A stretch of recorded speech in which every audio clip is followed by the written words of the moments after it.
my veins, I've been driving this train. Years in this lane, there's no stopping this flame. Cause I came to the game and I changed it to play how I like, rearranged it to my own domain. Yeah, I got what it takes, made lots of mistakes, taking shots, skipping breaks, feeling lost, feeling great, popping off, singing straight, never stopped, never changed. All the squad here to play, and I've got something to say, yeah. I work hard each and every day, I get lost in the words I say. I don't push pause, no I push play. I won't stop till I make a change. I withdraw on the things I make. I turn flaws into flawless traits. I build tall, never capping space. I won't stop till I hear him say, hey there, welcome back. Welcome back. Ready to Love. I'm sorry, I can't stop laughing. Jeremy was just getting down with that. What was that, Jeremy? Was that the Running Man or the robot? Or what exactly was that? That was cute. I don't know. Yeah. But guys, welcome back to Ready to Love, Season 7, Miami, the second time around. And hey, it's that pickle tickle. It's that pickle tickle, guys. I'm telling you, what did they do this week? They had to throw in some curveballs. Yeah. Nephew Tommy, or Uncle Nephew Tommy, is known for that. Yeah, yes he is. Keena, was curveballs, was that part of your season of Ready to Love? Yes, they did the curveballs in my season of Ready to Love. So, it's always interesting when they do the curveballs. You don't remember, Aubrey? That's when they brought Tina. Yeah. Oh, right. Tina and what's his name? That everybody, Donovan? Was it Donovan?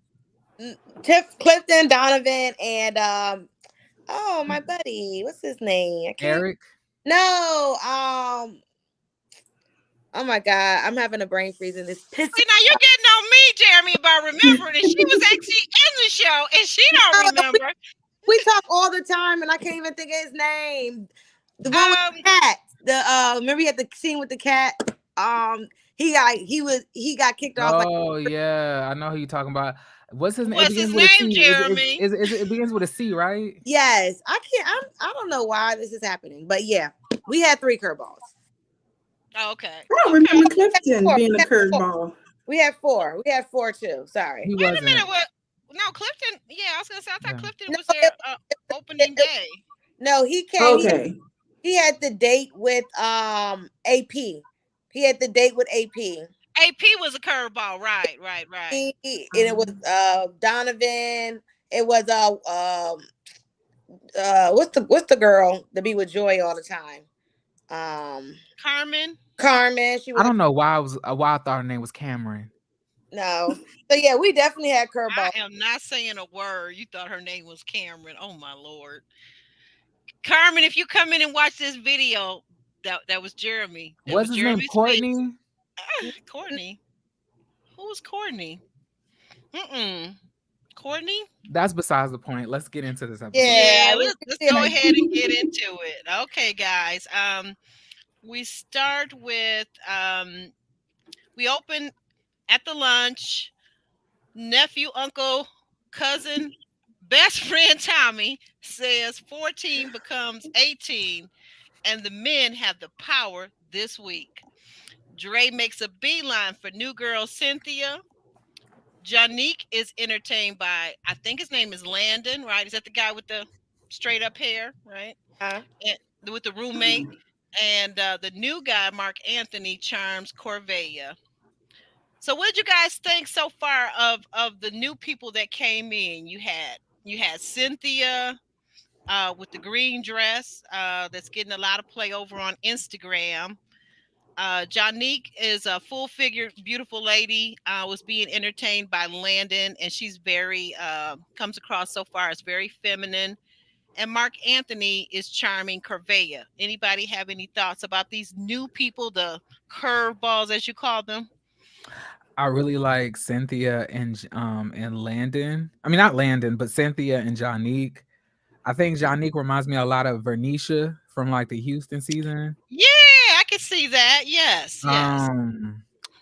And Cynthia, like when I saw her, I was like, damn.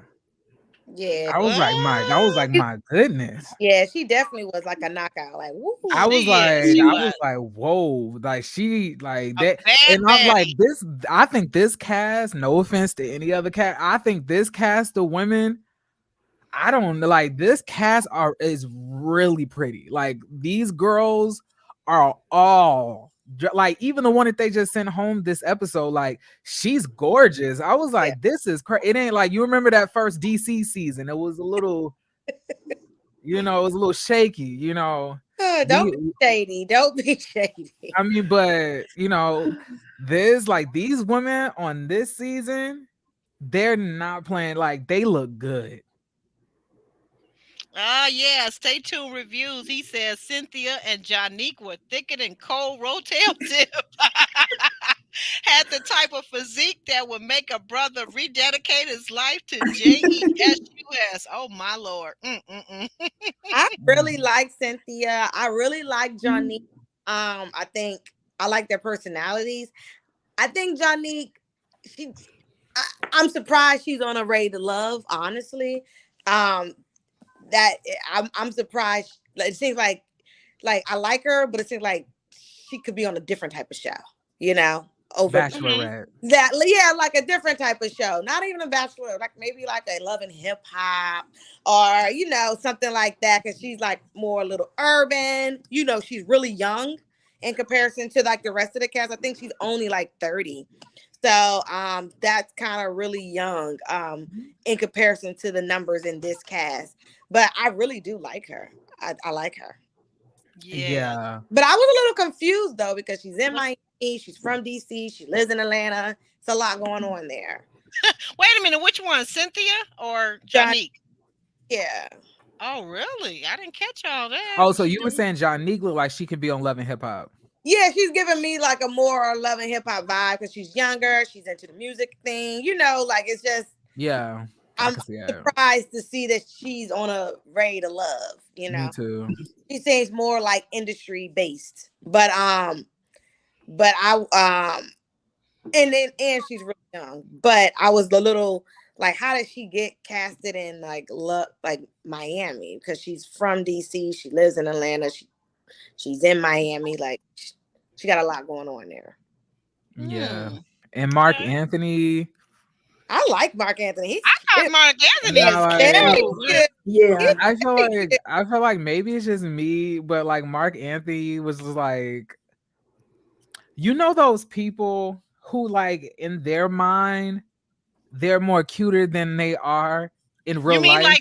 You mean like Blake? No, Right. not like Blake. That's You're gonna like one thing you're gonna be doing on this episode is arguing with me back and forth, because I don't see what Blake did that was so wrong to you. Cause like I watched this episode 3 times to make sure, because I wanted to make sure I didn't see Blake do anything wrong. I think it's just his general tone, and you could be right. Yes. And I will admit you could be right, but we're gonna get to the end of this and before I really figure this out. Yeah, I just don't like him. I just don't. He was like up there him. like, I just. If anybody, these ladies are going to be nervous around me. I was like, I don't really think so, Mark Anthony. I'm sorry. I don't really think you have that effect on the ladies to make them nervous. I mean, like he was talking about that he's like, I wouldn't call myself a player because, I like to be honest and straightforward. So I'm a straightforward man, who entertains women. Like I was like, I don't know. It's not like I think you're reading him wrong, Jerry. I don't know if I'm reading him wrong. I just don't like. I'm not saying he's a bad guy. I'm just saying like I just think that he was gassing himself a little bit. Like the looks, I didn't really see. I mean, he's a cute guy, he's very handsome, but I just don't see it like the way he was describing himself. It's almost like in his mind he's like 007 fine, but in real life, he's just the boy next door. No, who needs to go is Febreze. Like I don't we gotta wait. Understand why in God's need, like what is he doing on this show?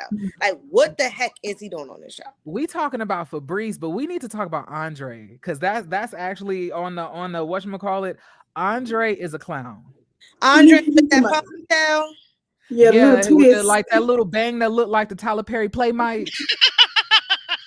It's a twist. The twist. Well, yeah, I cannot understand exactly what is going on with his hair. Yeah, I'm not really understanding. Does he even dig on women like that? Because he's not giving me that vibe. But yeah, it's a whole lot. Really weird though, because I him on the premiere and he was unrecognizable on Instagram. Like I was like, who the hell is this? Like he had his hair in cornrows. He looked like I was like, oh, he is really cute. Who is this? I'm like, oh, that's I'm like, no, absolutely not. So I mean, if he gets his hair in line, he's not that. But that I'm hair, not saying that he ugly. I'm just saying. Yeah, no, I don't think it's that he's unattractive, but like we were saying, I think it's that hairstyle and like, what's up with like you twirl your a piece of your hair like a girl into your face. I'm like, you know, are you here to date girls or are you here to be a girl? I'm not really. Well, we're on two different. Well, that you by yourself, actually, Aubrey. I didn't say all of that. I did. I just said, and I'm not making any. Hey, it's what it is. Are you here to date girls or are you here to look like one? I don't know. So my thing is I feel that he has that. He's like you can tell he's a player and he's corny. And we're talking about Andre, right? Yeah, and you would expect that the women can see through the corniness. And I don't know, maybe this is a part of the show and they just going along with it. But I just don't see how he has like these women just like I was like, I'm still shocked that he got Jeffrey. I'm like, Jeffrey? I was like, Andre and Jeffrey. Stop with that. Go ahead. Keith. With Jeffrey, I don't buy that voice. I'm with that. Oh my god! I need a regular voice. I need your regular voice. You don't think that's her real voice? You think she's just kind of giving us a little zhuzh on that? I think that's a TV voice. I refuse to believe that's her regular voice. Okay. Ooh, okay. Well, let me get back over here to my banners where I left off. What about Corvea? Corvea seemed to have gotten off on the wrong foot with Mark Anthony. And he says that she was giving him gold digger vibes. Yeah, she was tripping. Like, definitely. Like, in what way? In what way, Jeremy? Okay, like I think it's a difference between, you know, wanting the best for yourself and having a set standard, you know, for, you know, what you want in a man versus, you know, on the first time you meet somebody asking if they're the type to spoil, like, you know, somebody financially. Like, it does come across a little bit. He didn't even get into the scene 15 minutes before you asking for a gift. Like, it's just a little weird to me. Like, I'm like let's ease into it. Like, you don't, right? And you can just tell based on looking at Mark Anthony, he ain't about to spoil y'all. He ain't about that's you see now. If you go over there to maybe Landon or, you know, DeMario, they may be the type to spoil, but not him. Like, he's definitely not that type. Like, he's more like a more so newer generation type of dater. He's not gonna be just dropping bags. I don't see that. He's more about equity. What do you think, Jay? What do you think about that? I think she should have been on the season with Samson so she could have got her a free gift or whatever. and hope for more. Samson, you know? Come on back, Samson. I mean, because that's what she's looking for. That free gift would have sold her on Samson, and you know, she would have been expecting more. I don't know if he would have gave her more or whatnot. I'm with Jeremy. It's not that you're requesting certain things. That's fine. You can request the lifestyle that you want. I mean, closed mouths don't get fed. But to meet somebody, you just met this person, and the first thing you're talking about is financially, how can you spoil me? There's so many other ways to be spoiled, you know, and I feel him, even though I don't agree with the way he used it. Like, you have to earn that. You have to, like, I don't know you. Why would I just start buying you stuff? Now you're calling me a trick. You want a trick. That's what you want. Like, you want. Yeah.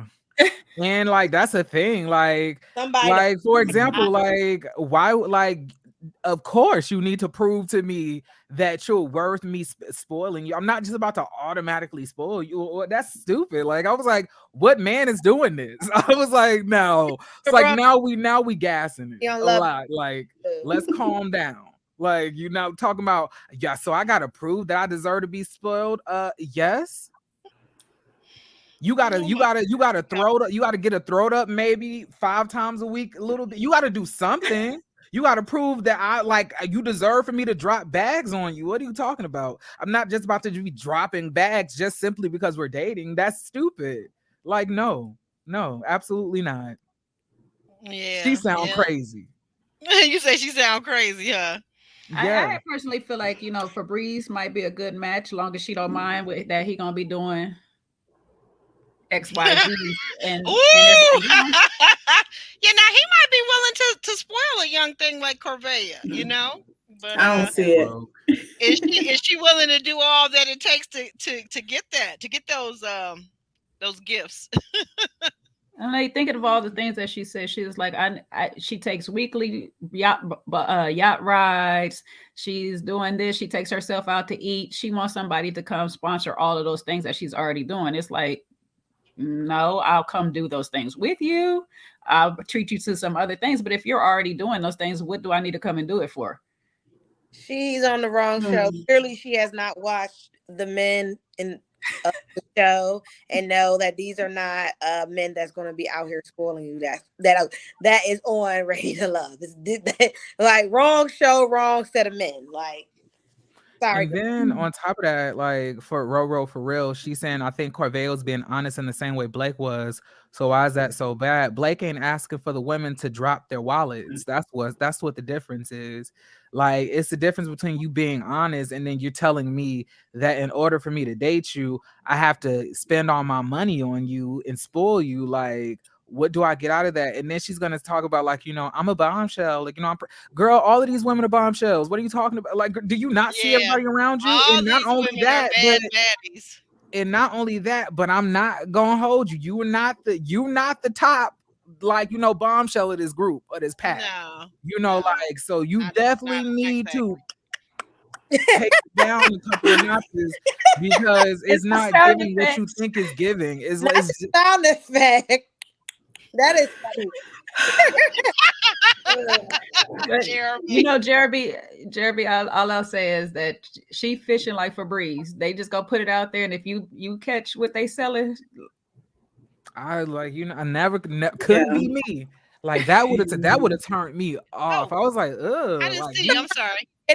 So you on the first date, you begging for stuff? Is it Ron? I'm sorry, I didn't see you in the green room. I'm sorry. What'd you say, Keena? Home because that's really typically like a turn off to a lot of men. Like when you like off break, like, oh, what you doing for me? What you got? You know, like if you're not, you know, spoiling and whining and dining me, like it's nothing for us to talk about.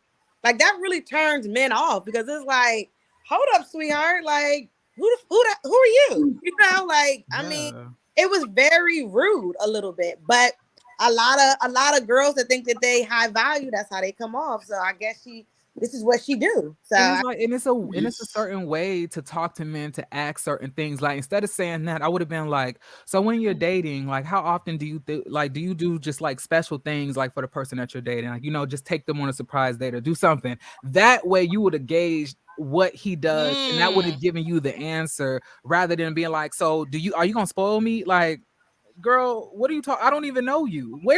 Who is your dentist? Like, that's what I want to know.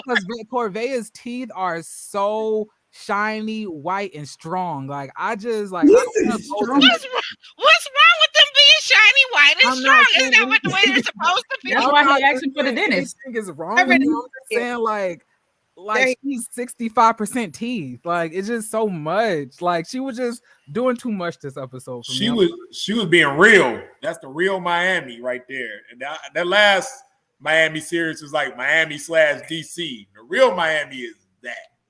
It's a lifestyle city. It ain't Iowa. It ain't the South. It ain't Detroit. I was eating lunch Hey, I'm trying to figure out where did the South. I was eating lunch in Miami, and a dude walked up to me, and I'm a guy. It was like, hey, we got an extra spot on the yacht. You want to jump on? Like, when that's are y'all ever home down there. Like every single time I see one of y'all ready to love dudes, y'all just always on the go, always on the run. What do y'all do for a living? Work. I work. I'm just saying, are you at home right now? I'm at home right now. Yeah. He's at home. Okay. I guess I remember the last few times I seen you was at a construction site, then you was in the car with Tori, then you. I'm just like, where do y'all live? He jumped in his Tesla with Tori.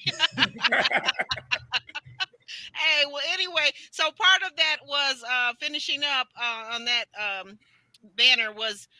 Okay, so Z, did you guys feel that what I saw this week was that Z got into her head and she just couldn't shake the fact that she was almost eliminated last week and really kind of became kind of a little bit annoying to the men, asking questions and being all in her head. I think that's a really hard thing to be on the first week and almost get eliminated, but not get eliminated and to rebound from that the second week.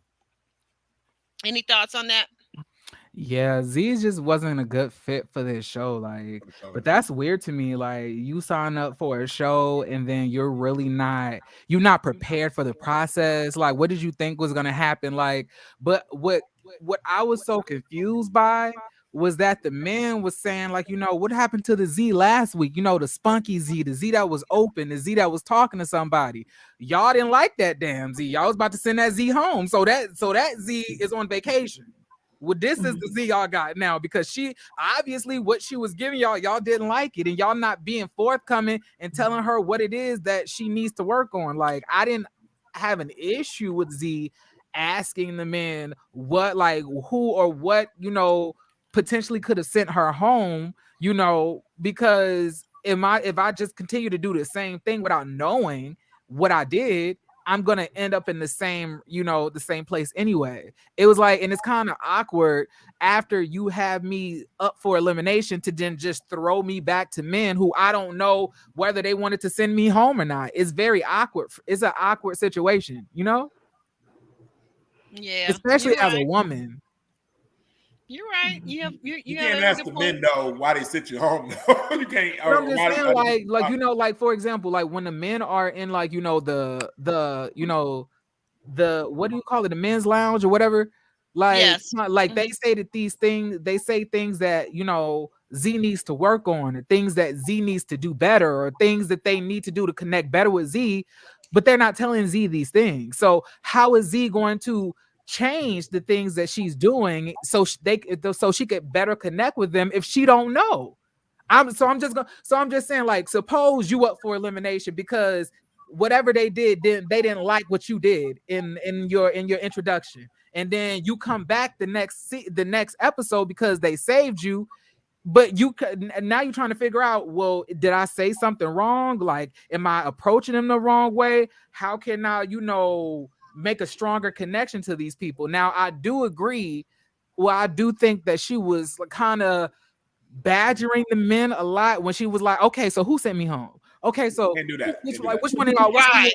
That's what I felt too. She was badgering. Right. It's no good. I would have probably pulled one of the men to the side and I would have been like, hey, so what do you think I need to do to connect better with you? How, I would have talked to all of the men I talked to previously when I probably asked them, how do you feel like I can better connect with you? What about, our interaction did you feel, needed to be worked upon, so you could get a better understanding of who I am. She can't change her personality. The problem with women like her in this process is half of this is a competition. Half of this is competitive. Right. And she doesn't have that competitive juice like the other women. They was gonna run her over at one point anyway, because she's not looking at it that way and say, okay, I gotta compete. So that was the problem. You can't be, you gotta have that fire in you, at some point in this to compete through the process. And she didn't want to do that. Which is good. It's okay. They don't mean that she's a bad person or a bad dater or anything like that. It just wasn't the right show, Maybe not a good fit. Kimberly, do you agree with that? Kind of. I just didn't I think she just felt intimidated maybe by Blake, and then that just turned her off, because I don't understand why she was so nervous. Even on the dinner with Blake, the time they spent together, it was like she was just awkward there, and she just went downhill. It seems she went downhill from there, and then she's gone, and she gave us her little solo, and that was it. Oh, we're gonna get to that solo in a minute. Yeah, that was interesting. That really was. Yeah. Okay, so and then moving forward, Cynthia, a new girl of the green dress fame, is also a mom of two. Miss Jeffrey lets Andre talk to Cynthia alone because we see for a second they were all on the bench.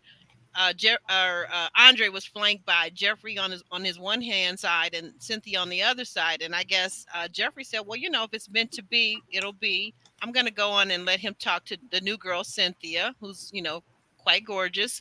And Fabrice, I don't know, I got 40 here, but I think it's actually 44, who's 44. A world traveler, says that if you're eating his cooking, you're stuck. Was he a little foreign for the first date with the ladies? All the talk about hot and heavy time. What did you guys think about that? I'm asking the ladies first, though, and then you guys can chime in. Kimberly. Too forward for me. I prefer Corveia's conversation over Fabrice any day. It was a huge turnoff. It's kind of scary. I would not want to be on any date with him going forward. So I'm looking forward to see how long he hangs around and who he connects with, if anyone. And then he gave like extra long, awkward hugs, it seemed. So I didn't like his energy. That guy, to give you that hug, like that freebie feel. Yeah, no, Jay, what about you? What did you think of Mr. Fabrice, the world traveler? Hey, brother, gonna shoot his shot, just like Corveia. I don't care for either one of them. So I mean, either one of them speeches, but just like her, he gonna shoot his shot, and his shooting his shot is through the sexual avenue. So if you gonna bite, he gonna throw his hook out there and hope something catch, and that's just what it is. I come from the real South or whatever, so there are men that talk just like this all the time or whatnot. This is nothing new for me. I would be probably like thoroughly entertained. Would I talk to him? Probably not, but I'll be entertained, and I might entertain some of it back because I'm a fool like that. But I usually don't talk to those people or people in general like this until I get to know you, because then you need to know for sure how I joke, like how I play. And so he get to talking to me off first back like that, I'll be like, okay, creepy old guy, but that's cool. That's cool. I see you. And listen, I'm saying old guy, not in a rude way like that, because according to the age they gave him, he ain't that far above me. But that's just the vibe you get when you was 18 and stuff. You walk to the store and they keep asking you, are you 18 yet? And you're like, no, I'm still 16. So like, leave me alone, sir, please. Not the guys hanging out at the liquor store. That's what he was giving me when you just keep shooting that shot like that. Something inside of it, right? But there are women out there will take that bait, and it's just, for me, I wouldn't think you're looking for a serious relationship. I just think you're looking for something to take home for the night when you get to talking like that. Keena, do you agree with that, or you have other thoughts on it? I agree with it. I mean, his looks don't match what's coming out of his mouth. So you like that looking like. In what way? I mean, in a good way, in a bad way? Like, does he look more innocent than he sounds? Did you look at him like you talking that talk? But I mean, no, absolutely not. I mean, it just wouldn't go over well with me. Like, that wouldn't go over well with me how he talks. Like, I wouldn't. He's older, and it seems very creepy. Like, you are older, creepy, old. But Fabrice, she said it. I didn't. Is it Fabrice or Fabrice? Somebody said Fabrice. It was more so Ron's reaction for me. That's why I'm over here dying. Oh, okay. Okay, guys, chime in. What's up with Fabrice? Is that the way guys are supposed? I'm sorry, Keena, go ahead. Like, sex on the first date to everybody. It doesn't come off. It comes off very creepy. Like, nobody has time for that. Not when you look like that. Dang. The sugar daddy is all good until he asks for the sugar. Well, he need to leave with the sugar first. Like Corvea said. Leave with if he was leading with, well, I could take you on the yacht and do all of this, maybe everybody's ears might have been a little up, but he's leading with other stuff. So it's this he should have been like, I like to make love on the yacht. I like to have sex on a private jet. I need that. That's what he did it.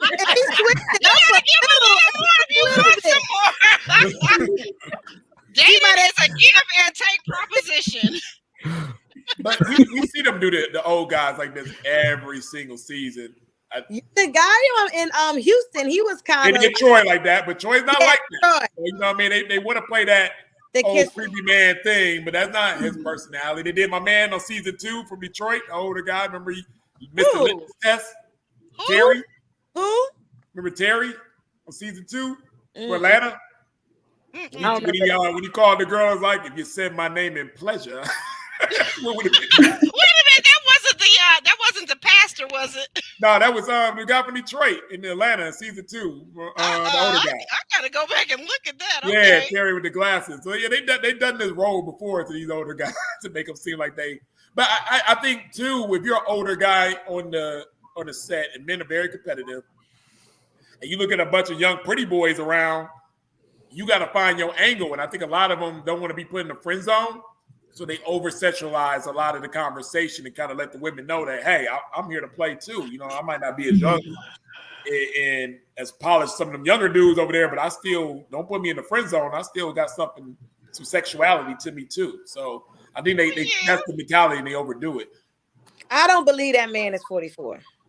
I like, yeah, that's another thing. We gotta start pulling birth certificates at this point, because what we're not gonna do is sit here and tell me that Blake is older than Fabrice and older than Blue, and then Blue is younger than Fabrice and younger than Blake. I would refuse to believe it. I refuse. This is like when this man walked out after, John, is it Jonica? Yeah. Okay, Jonica. Jonique and Cynthia. And I was like, who let their Uncle Rondell into onto the damn building? I was like, what is this? I was like, and then he had those pants so high. I was like, what is it with no neck in sight?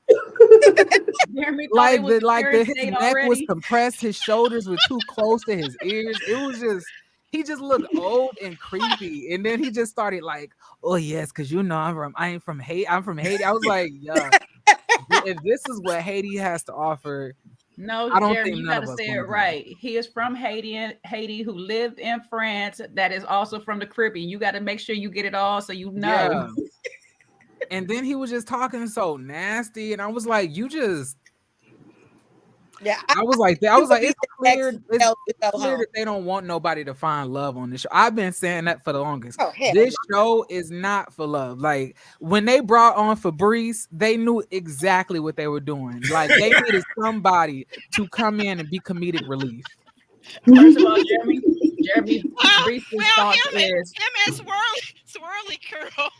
Wait, Fabrice's thought is good sex can lead to love. Okay, it has worked in the past, so if he knock you down good, you can. But I'm saying you have to be attracted to his face and his body type to even want to get to that point. I'm just saying physically, I don't know if I don't look. I'm just saying physically, that's tell him to put them gray sweats on, and then we'll tell you. He's on the show to make people uncomfortable. He was he's there to make the girls uncomfortable. Point blank. Oh, is that what it is?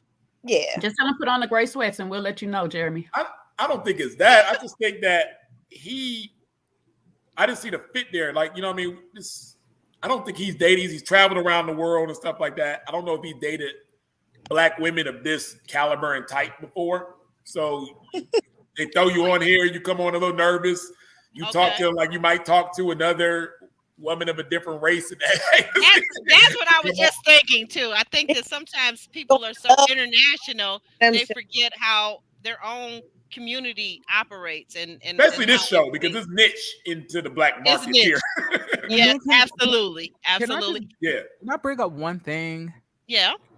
We need to talk about the fact that, what's the dude's name who's the bartender? Blue. No, London. Landon. Like, are y'all sure that's the one from Jamaica? The one that has the hair that stands up? He gotta go. He got to go. You're talking about the guy with the roomie, right? That has the roommate. Yes, he needs to go. When he was talking to John Neek, I was like, this literally looks like a broke dude talking to a rich lady. It like the way he was talking to her, you could tell he was kind of insecure because you can tell he probably makes the least out of all the men and the women. Like you sitting here talking to a software company owner, and you are bartending. It ain't you ain't gonna pull that. And if you do, that just shows you how low her self-esteem is. But I'm just saying, it's no way you gonna pull any of these women for real. Like, and they sitting here going to these jobs, getting 6 figures, and you're going to the bar, getting tips of $5 here and there, and splitting it with your roommate. But I thought you were okay with him being a bartender. I never said. I don't know what you're talking about. Okay, I just thought that's what you were okay with it. This like when he was talking to John Neek, I was like, this is so sad. This looks pathetic. It ain't gonna transfer like the way you think it is because of the way the show is designed. So his finances and stuff is really not gonna come into play. So they're attracted to him, and his conversation is good, and he can make a woman feel a certain type of way. He's gonna have a shot with any of the ladies that's there. Okay, I want to make a bet. We can make a bet. I guarantee you by episode 6, he gonna be gone. Shoot, that's long. He gonna outlast at least 3. That's not. We are on episode 2. Right, but I mean, you think that Fabrice will probably go before him, or Fabrice is definitely going to be gone. Fabrice probably going to be gone next episode. Next. But I'm saying that like Lyndon will be following shortly behind. Like these women, if these women are just going to let their sexual attraction guide them into dating somebody who's obviously not where they are, financially or status wise. I don't think they are his type though either though. Huh? I don't think they're his type either though. I don't think he has his type is on there. I mean, I don't think his type is on here because these women, all of these women are bad. They're bad, but you might want a little younger woman, a waitress that works at the bar. That's exactly what I was gonna say. Okay. I was gonna say, I don't think that he anticipated that these women were gonna be bosses like this season. I was like, what the hell were these women the first season? Jeremy, would you want to bet that Fabrice je ne sais quoi his way past the next round? I bet you. That's what I think. I think somebody's going to give him a try, and they're going to keep him around past next week. I just can't imagine him going home before anybody else. What man would go home before him? Oh, it's a few. For Fabrice, ain't nobody go home before Fabrice going home next. Fabrice is going home. I think one of the ladies. I want to take a bet. These went literally. These women. Like I definitely don't think they're going to be getting rid of.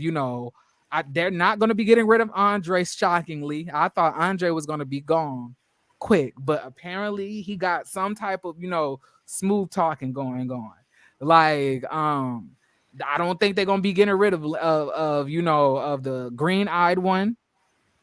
I don't think the blue-eyed one, Blue? Well, Blue and the other one who's an alpha male. Mario?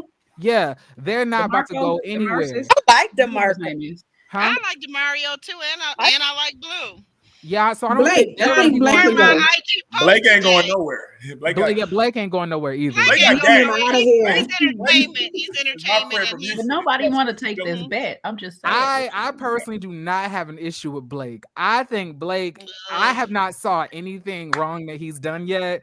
I know a lot of the ladies don't like him, but I have not seen something that he's done wrong on this episode. Blake is built for this. Yeah. How's Fabrice not entertainment though? We're gonna get to that on one of the cards. So let me go on here with this. Cynthia was questioned by the men, and I thought that she was a good communicator. And when asked, she refused to be defined by define a man by his complexion. When they asked her, did she prefer a lighter man, a dark skinned man, chocolate, whatever. And I really like that, she refuses to define a man by his complexion, but maybe rather by his character. Janique joins the group, and they continue to question about dating comes up. And it's interesting. They ask her about would she date ugly, and she said, yeah, she would. She has dated, but she said it's based on what she found attractive. Other people might have thought as ugly. Kina, you wanna give some clarity to that? What do you think she meant by that?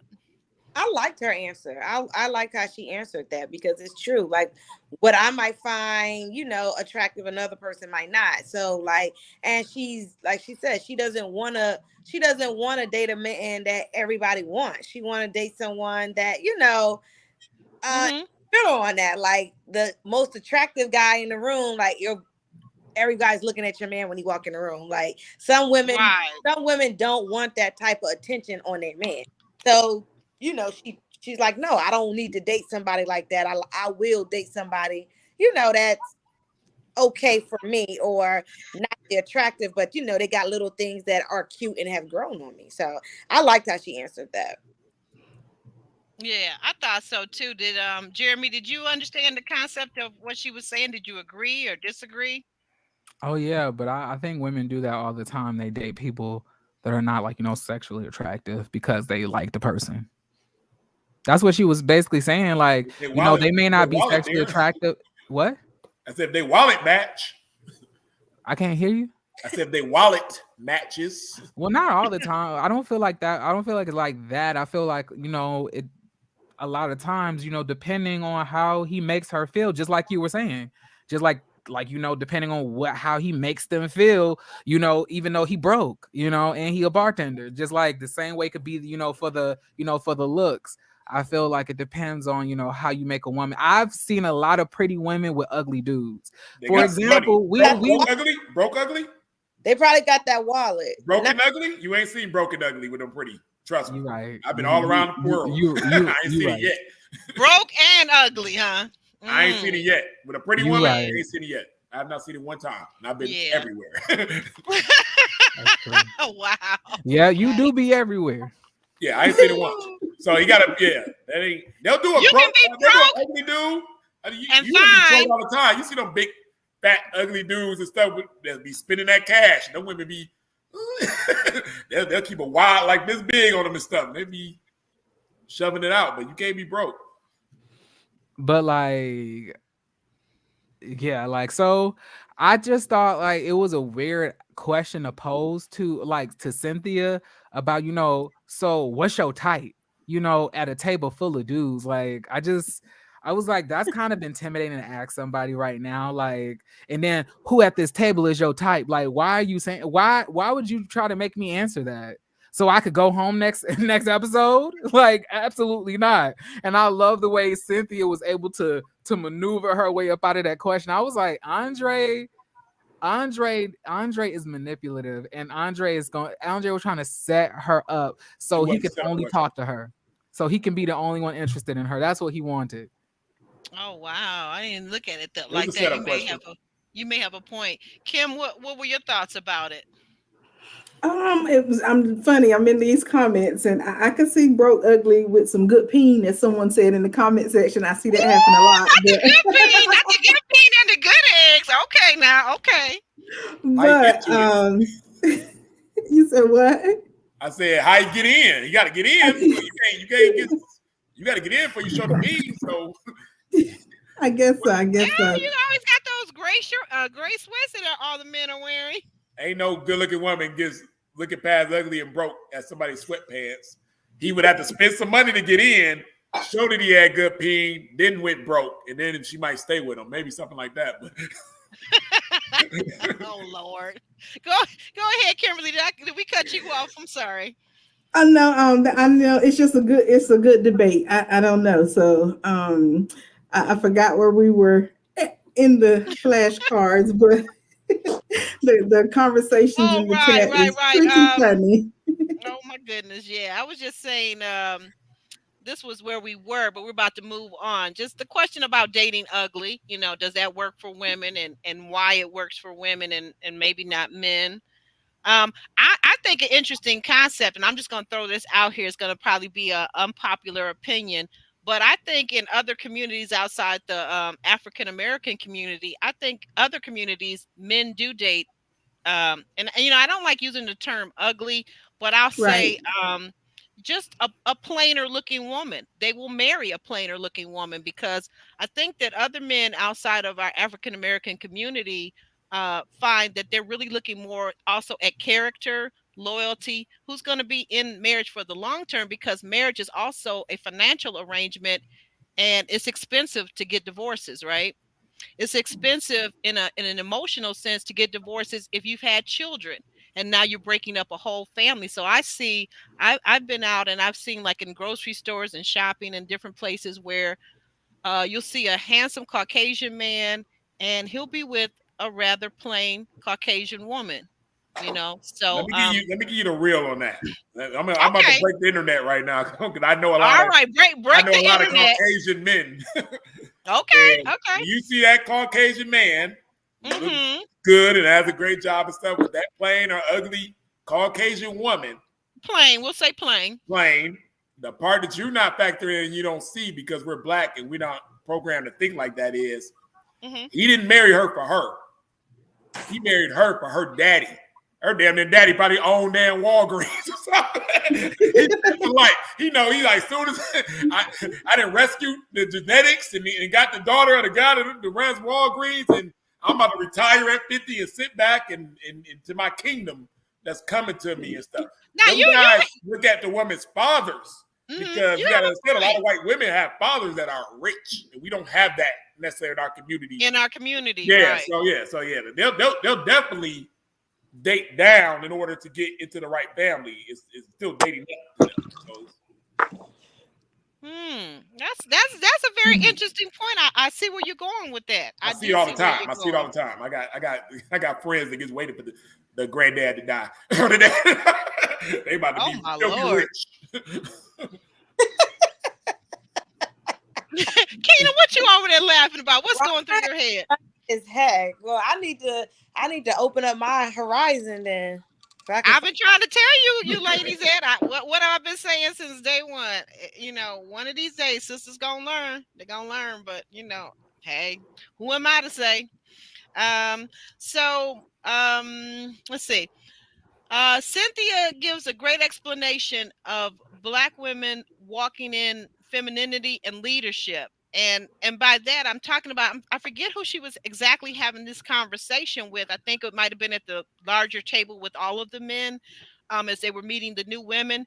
But I think she did an excellent job of explaining how she can be submissive, how well, they said, well, wait a minute, but you're so powerful, you're so independent, and da, da, da, da, da, da, da. And they gave the whole laundry list of all her accomplishments, and she simply pointed out, like I've been saying for a long time, Black women, we're allowed to be feminine in the presence of a man that has true leadership and knows how to walk in his masculinity. But as many men that are out here, sometimes Black men who are fatherless, don't have male mentors, don't really understand masculinity in its healthy form, then yeah, we will have some masculine traits. We will be domineering. We will be controlling, because guess what? We're controlling our own destiny. We can't sit up and wait for you to do what you should have been doing, could have been doing, and might do. Does that make sense? But if you feel the need to do that, then why be with a guy? No, look, Jeremy, the point what she's saying and what I'm trying to get at is look, you're single, right? You come into the world single. You don't come into the world married. Right. So are we supposed to wait for men to step up to do the masculine things? No. We have to live our lives. We're going to school, we're getting educations, we're getting careers, jobs, and so forth. What I'm saying simply is that by the time when you're ready to partner, Cynthia is saying that she has the ability to turn those things off and to be submissive and feminine, and she certainly seemed and looked feminine. You understand what I'm saying? So I mean that's all I'm trying to get at. That she was naturally it was some words she said it. It turned me on when she said it too. She said she's naturally submissive. Yeah, naturally submissive. So it's not an ultimatum situation where if you do this, then I become submissive. Because that doesn't exist. You're even you ain't naturally. Yeah. I don't necessarily agree with that. I don't necessarily agree with that. And see, I like what you said, Ron, and the beginning of what Aubrey said, because those two things go to align with each other in that, but it's the extra that gets added on at the end when we start going into the negative. It's like a rap bar. I'm not going to remember anything you said in the first 10 seconds of a line, but the last line you end with is what's going to resonate with me. So if I give you the positive aspect, yes, I'll be submissive for the under the right leadership. And then I go, but yeah. All they hear is the but afterwards. So that means to them, you're not going to be submissive. Right there, because that's all they're hearing. And the beautiful thing about her is that we didn't see her give a butt. She didn't give a butt, yeah. And so that's what made it a turn on for most of the men. All the guys were like, you saw them look in the eyes. Yeah, that butt doesn't need to be explained, because if I'm with you, I'm already told you, under the right leadership, I'm gonna be submissive. If I'm being submissive with you, you're the right leadership. If I'm alone, I don't need to be submissive because I got to handle my business. Exactly. That's true. Absolutely. But I was explaining that for, I hope. Yeah, I know what you was explaining it for, but it's a lot of times we have a lot of us women do that. It's like, yeah, I could be submissive, but and it's like the extra. Yeah. Yeah, we already know you be submissive for LeBron James. You don't got to tell us you got to be, you know what I mean? Like all that comes along with that. You even are, you ain't. We don't feel it's something you can turn on. Yeah. And a drop of a hat or a button and stuff. You either got it or you don't. Keena, there's something on the screen for you. Moderators want to drop your link to your new podcast channel, but we're not familiar with it. So maybe you could put it in, or you could put it in the private chat. I'll put it in the chat. Okay. All right. Yeah. So yeah, that's a good. You're right. You're absolutely right, Jay. I like how you cleaned that up. Thank you. I do appreciate that. Cynthia was just dropping out a lot of jewels, but and this kind of goes into what I was kind of talking about. When it comes to, you know, the reason that the men had asked that were because these women are all, you know, very boss women, and they're all making a lot of money. I swear, every single time I get ready to say something, Ron, you always putting on your cape. That's why you always everywhere. You flying all over the earth, saving all of these dusties from accountability. Let me finish. Lord. This is what I'm talking about. Like, because you see that these women are making a lot of money, and you may not be making that much, and you know that what makes women want to be submissive not only is masculinity, but it's financial stability. And I'm saying the reason that they had asked that is because they knew these women are very boss-like, and they were like, so could you be submissive, you know, to us? And you ain't gonna sit here and tell me any of these women running companies are gonna come home and be submissive to Landon after he comes home from the bar. I know this. A lot of women that y'all love and follow and all this through these seasons, y'all think of this and that. Some of them was living with their mama. Some of them were driving live. Some of them were doing a lot of different other stuff. And that y'all thought they were so boss. So I mean, the ones that I follow and the ones that I know of were not doing either of those things. I know the Kia wasn't. No, the kid got her stuff together. What's the name? Cortilla, the girl the girl digger, so-called here. She threw her own premiere party. Yeah, she threw her own premiere party, paid for it. Everybody had a great time. Oh yeah, I saw that on your. Not to cut you off, Ryan. I'm sorry, but I saw some of the pictures on your IG. That was nice. She threw that. No, she didn't throw that. No, that was Rashid and. Okay. Yeah, that's a different type of money, but. She's doing something, you know what I mean? It takes. Well, she put something together, right? Yeah, she's not broke. But she's also in the industry. Like she worked for Revolt TV, so that's nothing for her to do something like that. Okay, so, okay. You know. But when it comes to I'll put it this way: I have not met a person, woman or male, on Ready to Love yet. And I met all the cast of each season, whatever like that. That absolutely did not need to partner up with somebody else financially. And I'll just leave it at that. I'm not saying you need to partner up with somebody else. I'm just saying that the femininity and the submissiveness that these men are worrying about them like committing to them is because some of these men don't make as much money as these women do. And that posed the question, like, can you be submissive to somebody who may not hold the same bank account that you may have? Because this happened right after they talked about their careers. I don't understand how you're not connecting this. Like right after they asked about these women's careers, I own a software corporation. I own this, and here I am. Could you be submissive? You know, like how's your submissiveness? That's why your energy. The girl you're talking about, she had a lot of masculine energy. Come on now. But like city girl written all on her. No, you're talking about Johnny. But they were talking about Johnny and Cynthia. Not city girl. I thought they was more pointed to. No, they were talking about city girl. They were talking to both of them. It was two women there. Hey, in Miami, the city girl. To your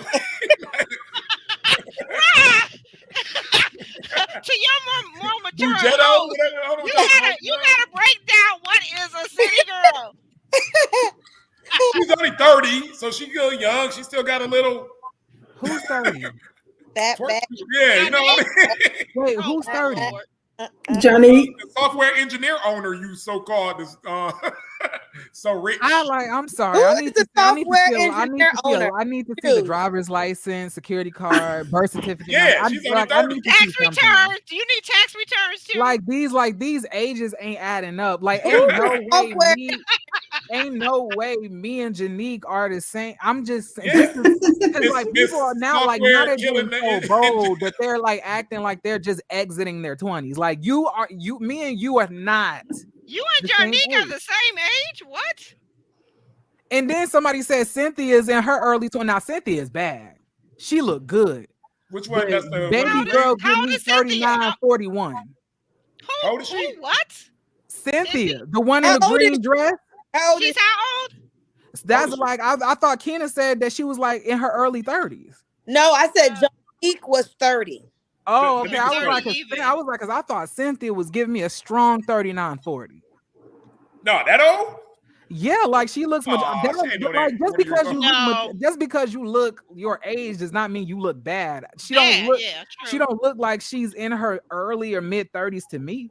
I thought maybe 34 at the highest. I definitely got 39, 40. I didn't get that. Somebody need to double check that. Okay, I'm cool.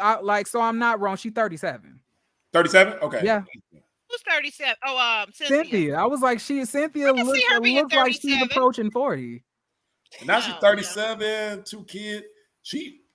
They said that I do see her and Blake need to somehow kind of get on the same page if they can. They need to get on the same page, you think? Yeah. Right, because he has children, right? He has 3 kids. He ain't gonna want no more. I don't know if she gonna want another one.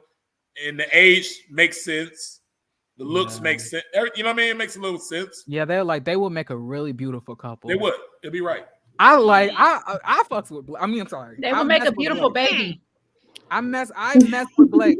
I like the way but he's only 13% into making another baby. So he gonna practice making another baby. I tell you, practice, but I got the strange sense that he's already had his vasectomy. Okay. Yeah, I'm pretty sure. Blake is a Houston guy, and I really appreciate his honesty. He's one of my best friends in Houston. Back when he lived there his whole time. Me and him been running the streets for a long time, and I've never seen him with a type like her. He may not be into the voluptuous bodies and things of that nature. He might a little more, narrow and fit. Yeah, but are you saying? Wait a minute, Ron. Are you talking about he wouldn't like a girl like Cynthia? She's too voluptuous for him. Yeah, some guys like me. Give me the TNA. You know what I mean? Like I want to But some guys want a girl more petite. You know what I mean? It's right. They're perfect. There ain't nothing wrong with that. So what about a Corvée? Oh, that's right. He and Corvée, they don't. Yeah. They would. But Corvée, I've seen them with girls that look like Corvée. You know what I mean? More that type. But I'm talking about the personality though, and the temperament. Corvée is much more in your face, and he seems to be very in your face. Vegas walking around with a high top fade. Like, get out of here. But I'm saying, like, how do y'all all know each other? What? How do all of y'all know each other? Well, I knew Blake. Blake lived here in Houston. We used to go out together. Like, but is it like an inner? Is like, do they kind of like get people who know the people? No. I didn't even know Blake was gonna be on this season. I looked up and said, "That's my dog." I mean, it was shocked me. But yeah, he moved to Miami. All know each other. He moved to Miami, and then he got on the show. Like, I had nothing to do with that. But what I do know from being around him is he's always been a ladies' man. He's always been chosen by the ladies, so he's gonna have that choose me type of mentality. It's just like a justice. Somebody said that last week. He ain't gonna make the wrong moves. His game is gonna be up to par. He's trained. But that's just what it is. It's a game, and I see through it. But that's just. But he's older now, though. So game has to end for some people at some point. So he's probably ready now. It's just. So wait. When were y'all hanging out? I don't think so. When were y'all hanging out? When was y'all going out? It was probably. I mean, we've been like. When he was here about 5-6 years ago, you know. Guys, y'all can get with each other and talk about that in the private chat. We're gonna move on. Blake says to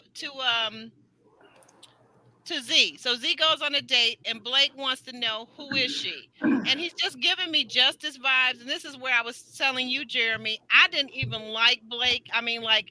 You didn't think you didn't have a problem with the interrogation that he gave Z? I mean, it's funny that you said that he's giving justice vibes, but I felt like it was actually her giving justice vibes because she didn't want to answer no questions. She went open up. I mean, like what? Like I'm just saying, what do you expect them to do if we're here to talk and I'm trying to get to know you and you're just telling me that laughing gives you orgasms? Like, what are you talking about? Well, you know what? That's what I was gonna say. She answered his questions, Jeremy, but she did. Okay. Like she if he don't like her answer, if he doesn't wait, but here's the thing: she answered his questions. Clearly, he didn't appreciate the answers that she gave him. But you know what? He gave a real strong military vibe, and not in a good way. But like that's Aubrey, I'm saying like we're like these men and women are in their mid to late 30s or in their early 40s. Like, if I ask you who you are, don't tell me that you like to hula hoop or that you like to laugh. I'm asking you, tell me. Okay, so like when I grew up, I grew up here. This is what I experienced growing up. This is what I like to do for fun. My mama used to always call me this when I was growing up, but I really like to go do this. Like it was right. He's right. Okay, I can see that. I can see that. When you're not doing it. I'm wondering what. So the onus is on her. Right. Okay. But here's the thing, though. But what was he telling us? How did he open up? Two things about it.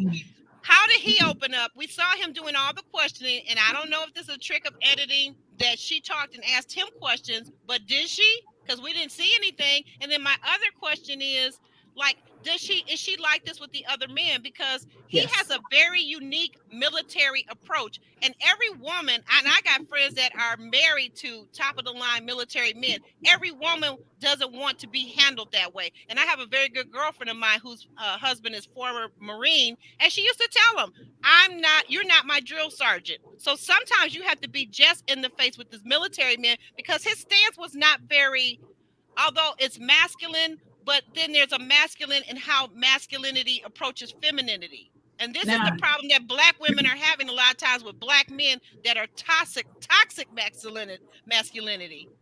That's a different story aside. They both were a problem on this, but a lot of it is Z. And I'm going back from the first episode because DeMarco was trying to talk to her and he gave that same thing. And I told y'all last week, he sat there and said, I have no clue of what she wants in a man. I keep asking her. So this is her. She answers closed-ended questions. Like she just does not give anything extra.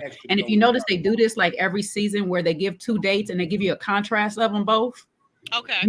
You see the date with Mercy. What's her name? Marcia. Mercedes.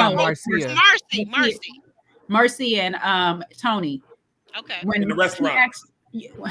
When he asked Marcy a question, that flowed. She just, I went to school, I did this, I was in a church. It was a whole thing that just led to a conversation. Criminality to it. It was working. That helped him lead to more conversation. Right. Now, okay. That's why I said they're both at fault, because he asked a question, she gave a closed answer, and he has to ask another question. It doesn't flow. Now, he could have, on the flip side, started with himself and gave some of his self to maybe make her a little bit more comfortable. And I know what you're gonna say, Ron. They're up for elimination, but some people know him. He's relaxing. He's like, he's relaxing right now. But he got to remember, next week still he's on the block. Now, lucky for him, she's gone, so he don't have to worry about too much. But if this was anybody else, you don't know if he's attracted. Maybe he's attracted to her. To give somebody, we know that, but this is the second time. He's not attracted to too many. This is the second time somebody has said about her, she's not giving anything, and at the same time, that's the second time that somebody said about him is all he does is ask questions. Because the last girl he eliminated, he done got lucky twice. The last girl he eliminated when Natasha said the same thing. It's like she had to literally interject and say, "Can I ask a question? It's my turn." Right, and that's what I was saying. That, like you said, I think you're right. Jay, you know what? You are absolutely right. It is both, and I can't see what Jeremy was saying earlier. Yeah, she wasn't giving the kind of answers that we're giving, right, Jeremy? But can I ask a question? Like, maybe it's me. I don't know. Maybe I'm not seeing what y'all are seeing, but I thought naturally women like men who want to hear more about them. Like, that's what I thought. Like a man who just wants to listen about who you are. Like, but tell the problem me more. Is, like, Jeremy, I want, because y'all always say that men don't listen, men are not listening, they just trying to get y'all draws. He's literally actively asking, questions to get to know who you are and asking about your background, what you're interested in, all of these things. And I'm saying he's being villainized for it. No, Jeremy, what I said is mostly on her. No, I wasn't talking about you. I know, but I'm going to do it for Aubrey, because the thing is, when you do go question, it does feel like you're interrogating me. Interrogation, right. It does feel like that. Even though if I'm not opening up, you have to try to maybe take a different method. Now, in the real world, now on this game show, he could sit back like Ron said, this is not his week. But in the real world, if you do question, we're not connecting. But no, you understand. He's Houston trained. And in Houston, that's how it goes. If y'all ever been out here and dating and stuff like that, we ask questions and get down to the bottom and stuff. It ain't a bunch of personality thrown into it at first. It's you go up to a girl, hey, how you doing? Where you from? What do you do? And that's how we do our bar conversations. That's fun for us. That's just part of how our city rolls. So he's doing what naturally he does. You know what I mean? Because he has all the right answers to those questions when it comes his way. And he knows how to answer. So he's asking questions that he wants to be fired back at him. If you get what I'm saying. I don't mind being, like me personally, I don't mind being asked questions, because I do like to share myself and I like to get to know a person, because I'm going to ask a bunch of questions. I can't learn you without starting a conversation. And conversations don't start without questions most of the time. There are other ways, but I don't want to just be oversharing myself. For a prime example, let's say we having a conversation back and forth, and this is just the Houston way and stuff. If I ask you what you do for a living, I know when you fire back to me, you're going to ask me the same question back. I got something good to say. I'm a vice president of a company. If I ask you where you live, I know when you fire back to me, I got the right area code that you want to hear when it comes there. So I'm going to lead with the questions. And that's how I be trapping y'all, because I switch them questions up right on y'all Houston men. I be like, you ain't getting that one back. Yeah, you got to switch. Yeah, you got to switch up. So how many pets do you own? But like in my that we want back, we got the right answer for your ass. In my opinion, like I guess I'm just not seeing it yet. Like, I'm not saying that Blake can't like have problematic things going on, but I'm saying like I have not seen it yet. Like, what I seen this episode was somebody who was trying to give somebody a chance, because let's be real, none of these other men were really trying to talk to Z anymore. So he gave her a chance and really decided to, because he does appear as her type from what Ron says based on what he likes. She's pretty, she's gorgeous. She's petite. Yeah. She has a nice shape. She has a nice body. She's not ugly in the least. She's a very beautiful woman. And he probably was very interested in trying to get to know her, but she was not opening up. He didn't give that air. But I see what you're saying. I mean, we're not we're probably not going to agree that on this episode. You felt that he was fair, and like Jay said, there were some problematic issues on both sides, and I definitely felt like someone said in the chat. I believe it was it Kenya from Cali or Mimi that said that that Z was very immature. She needs to grow up. I mean, the kind of answers that she was giving, that she like a grown woman that likes to hula hoop, and not that when I in the summer when I'm out walking our Black Girls Trek team, Black Girls Run. There aren't women that also hula hoop to keep their waistline tight, but just the way she gave that answer and the whole laughing is orgasmic. To Jay's point, she really wasn't able to carry that conversation. But also, Jeremy, Blake's tone was not very pleasant, and it was very clear. I'm looking at his body language and his facial frowns and looks and things like that. Clearly, he was bored and didn't want to be there. So I mean, like, you're not going to pick up on that energy. Well, let me turn it back on you, Aubrey, because like, let me ask you a question. As a grown woman, if you ask a man about himself and he says, "I like to hopscotch and I like to laugh," how would you feel? Well, doesn't that come across a little bit sarcastic to you? I'm sorry. Say that again. I'm saying if we're on a date and I'm actually trying to get to know you, and I'm asking you, and like you're asking me questions, right? Mm-hmm. And then you like, we're grown. This the late 30s, 40s. We're in these later stages. We're not in our 20s anymore. And you ask me about myself. What if I tell you, okay, I like to hopscotch, I like to, cabbage patch a little bit. And I like to, do the buckhead bounce. Those are a little bit about myself. You would be irritated by it. You would have a little bit of irritation by that. Yeah. I see your point. You can't say laughter is orgasmic.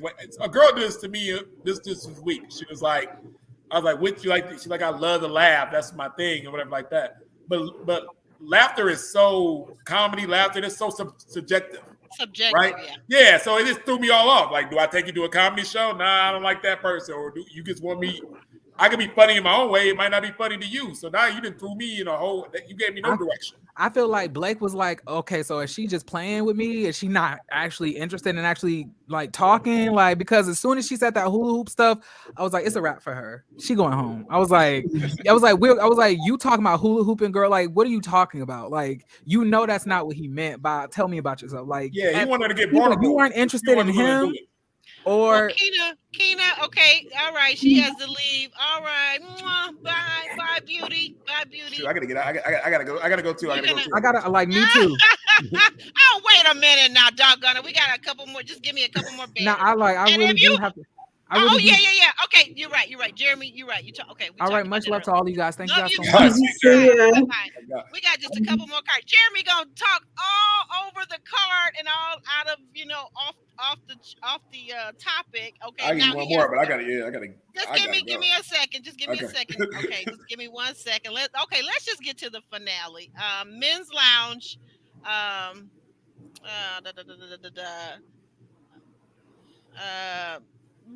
Okay, let's get to the final days, the elimination days.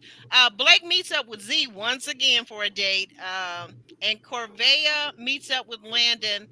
Landon with the roomie, that's what I'm calling him. And guys, what did you think about this meetup? What did you guys think about this? Before we sign off? We knew it was gonna happen. we knew it was going home. That wasn't no surprise, and we. Yeah. You know what? I gotta say something, Kimberly. Do you think it's a coincidence that every time Blake takes somebody out, they end up going home? I mean, it happened last week and this week. I didn't even think about that. It could be. I don't know. I'm just waiting for his turn to go home. Sorry, Ron. But I like Corvea. I have no issues with her desires, and even voicing what she wants, I think is great. I'm the same way. I believe in going on weekly dates. So that's one of the questions I'm asking early on too. Okay. She's gonna have to adjust. I think she will adjust, but she's gonna have to adjust some of that. Right. Jay, what are your thoughts? I was just about thinking what Ron said. Is she gonna have to adjust? But will she? Because the way she took the feedback from Lyndon didn't sound like she was planning on adjusting at all. She's a competitor, so I think she will adjust. Yeah, I was gonna say we've seen that before. She reminds Yeah. you know what, Ron? She reminds me of Alexis on your season. Yeah, a little bit. Yep. They look She's kind of, not. yeah, they're kind of the same shape. Yeah. Well, yeah, petite, but then also, but to what you're saying, also in terms of not just physicality but mindset. She's a competitor, and she ain't Competitor, going. yeah. Alexis is probably one of the biggest competitors I've ever My met. my Female wise. thing is like when you're a competitor, you're already pre-gaming a lot of things, and she came in just off the bat. And even with that, him giving that feedback to her. Granted, she was polite in his face, but in the confessional, she like, yeah, no, I'm gonna still do what I do. So if you can't afford me, you just can't afford me. Just say that. Like, so she gonna still spit off at the mouth, and it's gonna catch up to her. I just don't feel like she can hold her tongue too well. One of those people. What was it? Who I'm trying to think who it was. Just recently on a reality show, we were saying that when you can't hold your tongue, that's gonna catch up with you. Yeah. So Yeah. I don't know. I mean, the right person went home. That's what I do feel. Z is a nice girl. She, like I said before, she's just not for TV and competitive purposes. So she'll find who she needs to. She got seen. The person that she needs to be with will find her now. And so that more blessings to her as far as going forward. But yeah, for TV and this. Wrong show. Yeah. Yeah. Good girl, wrong show. Not okay. Well, guys, while you're here, starting to my what was that? My left on the screen, Kimberly. Tell them about your channel and what you've got coming up next, and then we're going to drop down to Jay and then Ron. Okay, yes. So I am Kimberly Reviews. Make sure you tune into my channel. We do the live watch Fridays, 8 p.m. Eastern Standard Time, or whatever time is live in your area. And we chat about what's going on live as the show is happening. So I look forward to you all joining. I also enjoy travel. I post that on my channel. And I'm all about debt freedom. I do financial coaching. So reach out to me, Kimberly Reviews, on Instagram, Facebook, and YouTube. Awesome. Jay.